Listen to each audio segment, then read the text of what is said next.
Shalom Bapak Ibu Saudara-saudari yang dikasihi dan mengasihi Tuhan. Kita bersyukur hari ini Tuhan boleh memberkati kita. Mari sebelum kita membaca, merenungkan firman Tuhan, kita berdoa. Tuhan, terima kasih, kami bersyukur hari ini Engkau boleh berkati kami. Kami boleh ada sebagaimana kami ada, semua karena berkat dan kemurahan-Mu. Sementara kami akan membaca merenungkan firman-Mu, berfirmanlah dan biarlah kami mengerti apa yang menjadi kehendak-Mu di dalam hidup kami. Kami berdoa di dalam nama Tuhan Yesus Kristus. Haleluya. Amin. Ayat bacaan kita hari ini terambil di dalam kitab Ibrani, pasal yang ke-10, ayat yang pertama hingga ayatnya yang ke-10. Saya akan membaca ayatnya yang ke-10. Dan karena kehendaknya inilah kita telah dikuduskan satu kali untuk selama-lamanya oleh persembahan tubuh Yesus Kristus. Amin. Demikianlah firman Tuhan. Mari kita merenungkannya. Bapak Ibu Saudara, beberapa waktu ada satu yang bertanya begitu, kenapa kita orang Kristen tidak melakukan kurban ya? Karena ketepatannya hari ini hari raya kurban begitu ya. Kenapa kok kita tidak melakukan kurban begitu? Bukankah di dalam kitab ya, misalnya Perjanjian Lama itu kan ada ya persembahan kurban. Nah, kenapa kok kita tidak melakukannya hari-hari ini sebagai orang Kristen? Nah, Bapak Ibu Saudara, ini pertanyaan yang menarik. Mungkin Bapak Ibu juga pernah mempertanyakan hal ini atau mungkin pernah memikirkannya. Sesuatu yang sangat wajar ya, karena di dalam kisah Perjanjian Lama itu banyak sekali kurbannya, kurban penghapus dosa, kurban bakaran, dan lain sebagainya. Nah, kalau kita melihat pada bagian ini ya, misalnya ayat 1 sampai 4 di dalam kitab Ibrani pasal yang ke-10, di sana ada perbedaan antara pengorbanan hewan dan pengorbanan Kristus, di mana dijelaskan bahwa pengorbanan hewan yang dilakukan setiap tahun oleh imam-imam menurut hukum Taurat itu hanya menjadi peringatan akan dosa. Jadi bukan penghapus dosa. Jadi itu dilakukan untuk mengingatkan bahwa umat itu berdosa, ya. Jadi ada sesuatu yang dikorbankan, ya. Nah, hal ini tidak dapat sepenuhnya menghapus dosa-dosa mereka, ya, yang mempersembahkan. Di mana pengorbanan itu hanyalah bayangan dari kebaikan-kebaikan yang akan datang, yaitu pengorbanan Kristus. Artinya begini, apa yang kita lakukan itu ada sesuatu yang dikorbankan dan harus ada yang membayarkannya. Jadi pengorbanan yang dilakukan ini mengingatkan kita sebenarnya ya, kalau kita melakukan dosa, ada sesuatu yang dikorbankan untuk membayarnya. Ya. Misalnya kita punya anak ya, kemudian kita jalan-jalan ke satu tempat, tanpa sengaja atau mungkin sengaja anak kita berlari-lari, nyenggol satu barang. Kemudian barang itu pecah. Mungkin tidak hanya cukup kata minta maaf, bukan? Mestinya ada sesuatu yang dilakukan. Apakah orang tuanya akan mengatakan, aduh sorry ya, berapa kami harus menggantinya? Kira-kira begitu, sebagai rasa tanggung jawab ya. Ya maaf, oke, selesai, tetapi kan tanggung jawab kita karena kita sudah memecahkan barang dan lain sebagainya, itu perlu untuk diperbaiki. Nah, fase memperbaiki inilah pengorbanan. Mungkin bagi kita gratis ya, karena kita tidak membayarkannya, tetapi kan ada satu pribadi yang membayarkannya, yang menggantikannya. Nah, kurban-kurban hewan pada zaman itu mengingatkan ini ya, peringatan akan dosa, bahwa ada konsekuensinya, ada harga yang harus dibayar. Nah, sehingga menarik kalau kita memperhatikan ayat 5-10 ya, mengutip perkataan Kristus sendiri yang menyatakan bahwa Allah tidak berkenan dengan pengorbanan hewan yang dilakukan menurut hukum Taurat. Jadi Kristus datang ke dunia untuk melakukan kehendak Allah ya.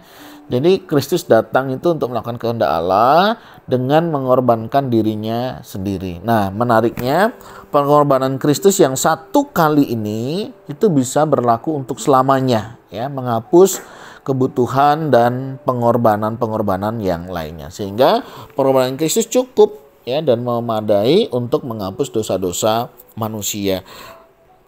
Makanya karena kehendaknya inilah, ya, kita telah dikuduskan. Jadi ini kehendak Allah, Bapak Ibu Saudara. Jadi bersyukur, ya, Tuhan Allah kita itu ngerti, paham bagaimana siapa kita, bagaimana kita, di mana kita orang berdosa yang tidak mungkin mencari Allah, ya, sehingga Dialah yang mencari kita.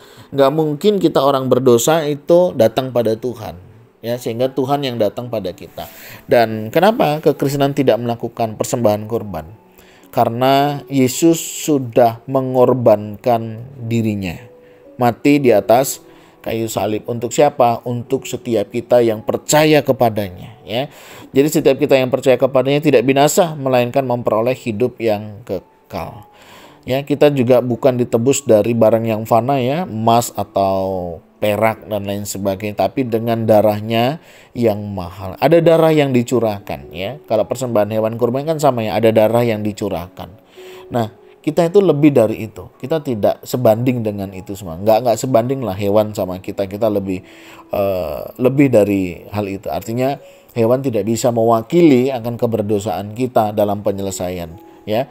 Hanya Tuhanlah yang bisa, ya, untuk menyelesaikan. Nah, darah yang tercurah di atas kayu salib itulah yang menyucikan, menguduskan kehidupan kita, sehingga kita di tengah ketidaklayakan, kita dilayakkan oleh Dia, sehingga kita bisa datang kepadanya. Nah, jadi kenapa kita tidak ada kurban lagi seperti saat ini yang terjadi atau zaman dulu? Karena Yesus Kristus sudah berkorban buat kita. Nah, pertanyaannya, Yesus sudah berkorban buat kita, bahkan sudah memberikan nyawanya. Dia tinggalkan segala kemegahannya, dia menjadi manusia, ya, sama seperti kita, bahkan menjadi seorang hamba yang taat setia sampai mati. Dia sudah lakukan. Sekarang pertanyaannya buat kita, pengorbanan apa yang sudah kita berikan kepada Tuhan? Sudahkah kita berkorban untuk Tuhan? Misalnya dalam hal waktu. Apakah saudara menyisakan waktu untuk Tuhan? Atau saudara menyisihkan waktu untuk Tuhan di dalam membangun relasi? Tuhan sudah berkorban banyak buat kita. Apakah kita mau mengabaikan pengorbanannya? Dengan kita hanya sekedar menyisakan waktu.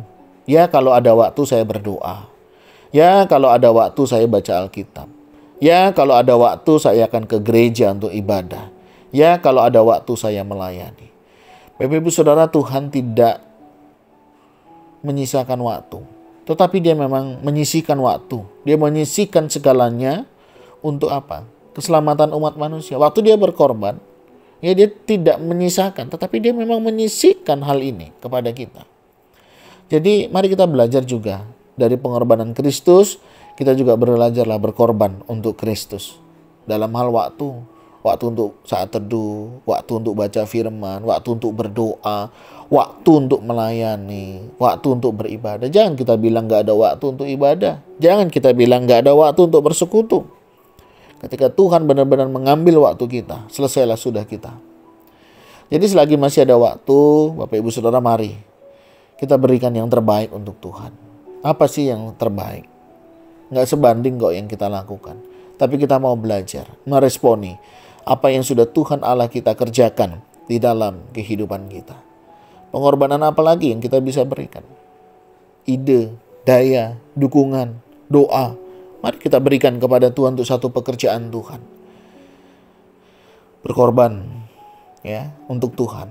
Apa yang hari ini saudara bisa korbankan? Waktu, ya, ide, kesempatan, masa depan, kehidupan kita. Mari kita persembahkan kepada Tuhan sebagai persembahan yang kudus, yang berkenan di hadapannya. Tuhan, terima kasih Engkau boleh memberkati kami. Karena pengorbanan-Mu lah kami boleh datang kepadamu. Karena pengorbanan-Mu lah kami hari ini dilayakkan di tengah ketidaklayakan kami. Ajar-ajari kami ya Tuhan untuk kami juga belajar untuk berkorban. Ajar-ajari kami juga belajar mempersembahkan hidup diri kami kepadamu. Dan biarlah kami hidup seturut dengan kehendak-Mu. Tuhan, terima kasih untuk kasih setiamu, untuk kemurahan-Mu, untuk belas kasihan-Mu. Ajar-ajari kami untuk rela berkorban dalam pekerjaan Tuhan, untuk kemuliaan bagi nama Tuhan. Terima kasih ya Tuhan, ini doa seru kami, doa syukur kami naikkan di dalam nama Tuhan Yesus Kristus. Haleluya, amin. Bapak Ibu Saudara, demikianlah renungan kita hari ini. Kiranya Tuhan Yesus memberkati kita sekalian. Shalom.